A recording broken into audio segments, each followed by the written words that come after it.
વડોદરા શહેરની વિશ્વવિખ્યાત એમએસ યુનિવર્સિટીમાંથી ચોંકાવનાર ઘટના સામે આવી છે। એમએસ યુનિવર્સિટીની બોયઝ હોસ્ટેલમાં રૂમમાંથી નશીલા પદાર્થોની મોટી જથ્થો સામગ્રી મળવામાં આવી છે।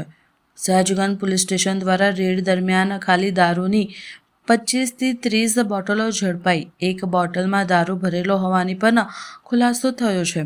હોસ્ટેલ રૂમમાંથી ખાલી સિગરેટના પેકેટ પણ મળ્યા છે। પોલીસે તમામ મુદ્દામાલ કબજે કરી વધુ તપાસ હાથ ધરી છે। એમએસ યુનિવર્સિટી પ્રશાસન દ્વારા પણ આ મામલે આંતકી તપાસ શરૂ કરવામાં આવી છે। ઘટનાની જાણ થતાં જ યુનિવર્સિટી પ્રશાસન દોડી આવ્યું હતું। પોલીસે એવી માહિતી મળી કે MM હોલમાં લાંબા સમયથી દારૂ પાર્ટી થતી હતી।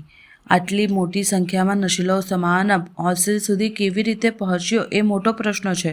યુનિવર્સિટી પ્રશાસનની ભૂમિકા પર ગંભીર સવાલો ઊભા થયા છે। સમગ્ર મામલે સયાજગંજ પોલીસ દ્વારા ઊંડાણપૂર્વક તપાસ ચાલુ કરવામાં આવી છે। હા, હવે આ તપાસનો વિષય છે। અમારી જાણ બહાર છે, છોકરાઓએ જે પણ કરેલું અત્યારે ખાલી બોટલનો થેલો આખો મળેલો છે। એક બોટલની અંદર દારૂ પણ હતી? હા, થોડી બચેલી દારૂ પણ મળેલી છે। તપાસનો વિષય છે, તપાસ કરીને જે પણ હશે કાયદેસરની કોણે કઈ જગ્યાએથી ક્યાંથી દારૂ લઈ અને કોણે પાર્ટી કરી છે કે શું કર્યું છે આ બોટલનું જે પણ હતું એ, અને શા માટે તમે રૂમમાં લઈ આવ્યા છે, તપાસ કરી અને જે પણ હશે કાયદેસરની કાર્યવાહી કરવામાં આવશે। કેટલી બોટલો? 12 થી 15 જેટલી બોટલ હતી। 28 બોટલ અમારી પાસે વિડીયો છે। હા, 28 હશે। સિગરેટના 20-25 સિગરેટના બોક્સ હતા જે ખાલી પીધેલી છે। યુનિવર્સિટીની કોઈ ગાઈડલાઈન છે આની માટે?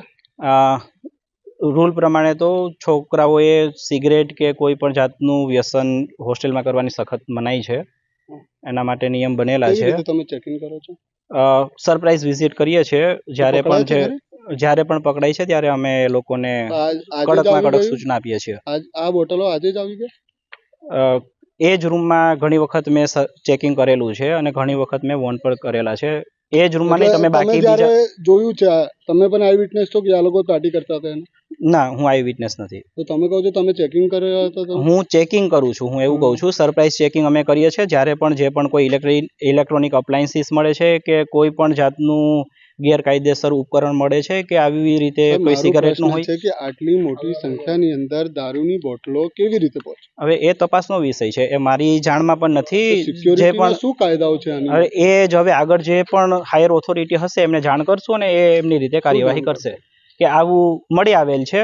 હવે આ ક્યાંથી આવ્યું છે, કોણ લઈ આવ્યું છે, ક્યાંથી લઈ આવ્યું છે, લઈ આવીને શું કર્યું છે, એ બધી જ તપાસ 30 નંબરમાંથી નીકળી છે। 30 નંબર વાળા એવું કહે છે કે એ 28 નંબરમાં જે ભાઈ રહી છે એ અમારા રૂમમાં મૂકીને જતા રહ્યા છે। 28 નંબર ખોલ્યો તમે? 28 નંબર બંધ છે। મેં પોલીસની સામે કીધું હતું કે ભાઈ તમારે ખોલવું હોય તો હું તોડી આપું, તાળું લોક હતું। આજે હમણાં કોઈ કોલેજમાં રજાઓ છે? ના, અત્યારે કોઈ જ રજા નથી। પછી શું લેવા એ લોકો નીકળી ગયા અહીંથી? એ ઉજ્જૈન ગયા છે। હવે આવો કોઈ નિયમ નથી, જ્યારે પણ છોકરાઓ જાય છે ત્યારે વોર્ડનને કોની પાસે?